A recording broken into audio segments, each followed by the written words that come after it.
So ran the Snowdon Ultra last year, which was incredible, and trained a lot for that.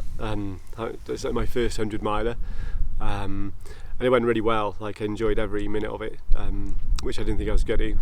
Didn't really know what to expect. I think my longest training run before that had been about 46 miles or something like that, and did that solo. So figured if I can do that without any aid and things, then 100 miles would be all right. And it was good. Really enjoyed all of it. Every second, it was just incredible. And probably one of the hardest ultras in the UK. One of the toughest sort of mountain ultras that you could probably do, I think, anywhere. So it was the first 100. It was a bit of a baptism of fire, and sort of learning about, nutrition, keeping yourself going, the sort of mental side of things was, it was a bit of a sort of a wake-up call, really. But still, I sort of did well. I think I came 9th in that, which is a bit of a surprise, really. I was just hoping to finish. And I think towards the last couple of aid stations, someone just happened to say, you're in the top 10. It was like, right, let's get the legs on and try and maintain. And went really well. And off the back of that, I think I enjoyed it so much. I kind of didn't run so much for about 6 weeks afterwards, and then I think I did like a few shorter runs and sort of increased up to sort of 18, 20 sort of milers again, and that was tough, sort of getting back up into the mountains, but it was fine. And then there was a couple of new races advertised by the same director, Wayne.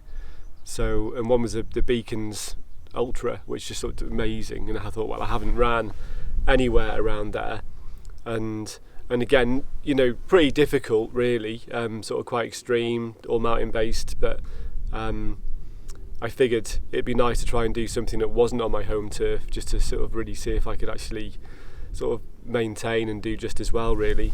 So entered that as soon as it popped up, and then at the same time entered the next Snowdon Ultra as well, just to get 200 miles in for the year. And so I've just been training for that since January, and did a 50 miler along the way, which was awesome, but like a road mile, a road 50, which is totally different, and I think I found that more difficult than the 100 up in the mountains, because it was just total running. You just ran.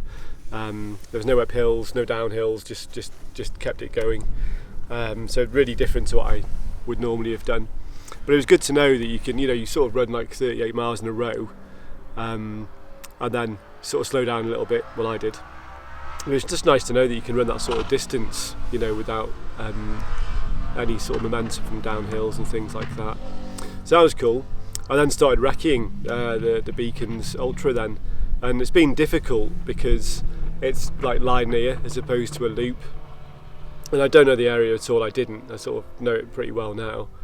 And just doing sections where you're like running for 22 miles, and then you get to the end of your run, then you've got to sort of maybe run out a couple of miles, 6 miles here and there, then hitch back to your car. So like long drawn out recce's. But I figure it's an unmarked ultra, so 100 miles of unmarked, so it's nav, so quite a challenge. So unless you go and do it, how are you supposed to think you can actually complete 100 miler unless you've actually been out there and got your maps out and your nav and your GPX and stuff like that. You just need to get to know it, I think, to break it down in your head into sections that are manageable. So over the last kind of 3 months, I've just been doing that. I think I've been here like 4 or 5 times now. So I probably ran 60 miles of it, and I've walked 40, and I think that's something different I've done this year. Like, I used to think it was all about sort of like, okay, I need to run all of this, I need to be running and getting good times and trying to get a workout of what I can achieve on the race. And just from the Snowdon, I think it is important to get a lot more time on your feet. So, you need to get a gauge of how long certain sections are going to take you when you're running, but also you need to spend a lot of time on your feet. You need to get tired and spend, like 5 or 6 hours navigating a 15-mile section whilst walking. I think that it does just as much for you as trying to run it in 3. You're just out there for longer. So I've done a lot of that this year. A lot more sort of slower miles along with sort of fast miles as well. But yeah, so we kind of finished recceing today, so done the entire 100 miles now, so that's really nice. Feel confident that I know it all now, and it's just a case now of spending a couple of weeks before the run. It's in 2 weeks' time, just getting the maps out, reminding myself of how things looked, trying to remember key points where I can go wrong, and at night if the mist comes down, knowing that I can sort of deal with that. I'm feeling pretty good about it all, really. And it sounds stupid because it's 100 miles, it's a long way, and there's a lot can go on in it and things can go wrong, but I think if you really focus and concentrate and you eat well and stay hydrated, it's going to be pretty hot, I think, sort of 25s, 30s, which will really add to the difficulty. You'll be okay. And I've broken it down into probably, I think, about 6 sections that I can bear in mind, and when certain elements of those splits get difficult, I know when I can turn it around, and I know that the sort of grimmer sections that I haven't enjoyed so much, they're not that long, and they're going to come to an end, and then the bits you enjoy sort of fall into place. So really, yeah, I'm pretty psyched. And I think along the way, especially with the training runs, doing some pretty tough training runs, quite long runs, just learning more about dealing with the times when you're not feeling it and you really don't want to carry on at all. There was a run I did probably 3 weeks ago, and I was supposed to run 38 miles, I think about 16,000 feet of gain, and the minute I left the car, I was just like, I was already trying to shorten the run, thinking, I can kind of maybe do 30, and I can turn around here, and I don't have to do that part of this loop, and maybe I don't have to do double loops. And the minute you start thinking like that, you just know you're not going to get anywhere near it. And I dropped out after 12 miles. I just couldn't hack it at all. It just felt dreadful. I was running running really badly. And there was a note to myself. It was a positive, really, just to sort of driving home thinking, right, you didn't do very well there, and analysing why, what was up with it. And it was just literally comes down to your sort of head, basically. It's all mental, because you've got it in your legs. And that's when I think sometimes it's hard when you're training and you've got a tough training run, you're by yourself and you're not having a great time, because there's no real reason to finish it. And the only reason to finish it is because you need to get strong enough to run your race.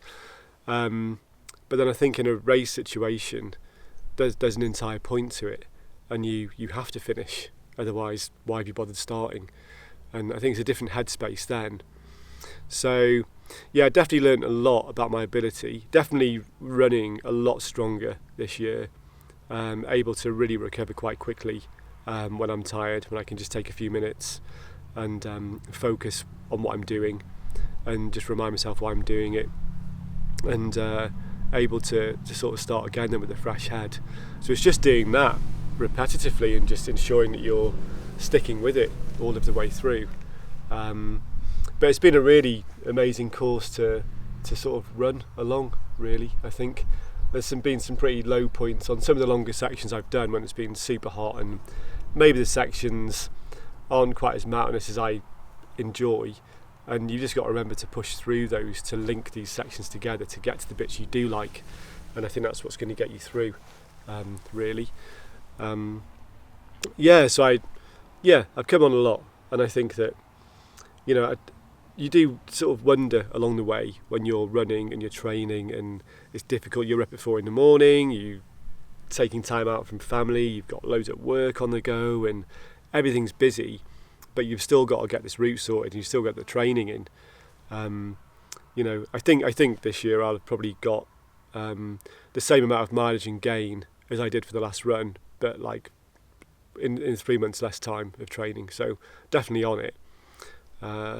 And yeah, had lots of time to think really about why am I kind of like having shit times in the mountains sometimes. Why am I pushing myself? Why did I decide to get involved in, ultra running? Why have I entered 2 more? And sometimes I think it's a difficult question to answer, because sometimes you're unsure what you're doing. Sometimes you're thinking, well, why am I even running? Did I enjoy it today? What am I doing? What the hell am I thinking? It's just a big thing to get involved in. But then when you're having the good times, when your training's paid off and you're running really well, and you're just like hammering it down a mountainside, taking in some incredible views that you couldn't get to if you were kind of walking, well, you could, but it'd take you a long time. That's why you do it, I think. Just to experience time by yourself in some of those areas that you couldn't really get to, I guess. Having time to just I think pushing yourself and just making yourself aware of what you're capable of as a person. When things get really low, knowing that you can bring it around, and feeling confident. I think it's a good thing to be able to do. I think it constantly proves to yourself that you can do things that you didn't think you were able to do, and you can achieve things that you didn't think you could. And when you do that a lot, when you're constantly doing it week in, week out on training runs, on big races when they come about, you just feel a stronger person from it, and you feel like you're able to do anything you want, really. And I think it translates into work, into home life, into focusing on all sorts of things. You just know you can. And there's probably more to it than that, really. I think it keeps you keeps you awake, keeps you involved in life, keeps you busy. So many reasons for running a long way. 100 miles is kind of crazy. We did like a 15-mile section today, and it's pretty tiring. It's been a really long week, and work's been busy, kids have been busy, and you don't want to do it, but you're thinking, okay, if I don't do it today, then 85 miles in, you've got a section of the course you haven't ran, and it'd just be really hard work. But knowing it now, you've got the confidence to push through. And I think even doing that, making yourself do a 15, 20, 25 mile section that you're not really psyched about, once you're in it, you're sort of glad you got involved. And I think that's one of the main things about ultra running that I like. Probably the main thing that I really enjoy about it is when you're just starting out and you're 10 miles in, and you start thinking about the enormity of what you've taken on. That's quite a difficult place to be in, quite soon into the race. You've got the sort of like the sort of gung-ho start line out the way, and everyone's kind of split up, and you're running by yourself for 2, 3, 4, 5 miles, and you're thinking, okay, I'm not that far into it. You get to 15 miles, that's really tough. 20's tough. 25, you start turning a corner. And I think for me, when I hit sort of 30 miles, you suddenly get this sort of awakening, and you feel that you just think, wow, okay, I'm in it. And you're not thinking about anything else that's going on around you. You're not thinking about home life or work, or even you don't even notice other people trekking past you or whatever, or the weather. You're just in it, and it's an amazing feeling, just being that involved in something that's so continuous, and it's long enough to actually really get that feeling. You're just in your own bubble, and you're just operating in your own way, and you're just focused on what you're doing, and you never get the time and space in life to be that focused on anything, because there's so many things coming in all of the time. But to just get 24 hours, 30 hours out of that, when the only thing that's going on and the only thing that matters is what you're doing right now, and it's really difficult to get. It's a really an amazing feeling, and when you get it, you just can't help smiling, and it really pushes you to keep going and just chipping away at the miles. And you get into checkpoints, talking to volunteers, hanging out with other runners along the way before you sort of shoot off, or they shoot off, and it just goes on. It's a great amount. It's a great distance to get involved in all of that, I think.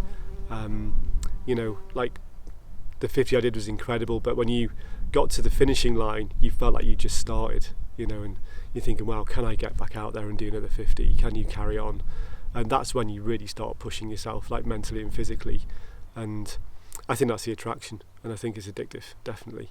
And in some of the most beautiful areas of the world, I think some of the best runs, you know, I don't think I'd get involved in 100 milers on the flat or on roads. I think for me it's got to be in the mountains, and that's when you get the sense of freedom that you are involved in it for in the first place. So yeah, that's kind of why I run 100 milers. I think it's awesome. So looking forward to it. I can't wait now, actually. So Brecon Beacons, and I'm also looking forward to Snowdon already, and plans for next year. So I think I'm a bit hooked, really. Actually, I'm in it. So, and that's that.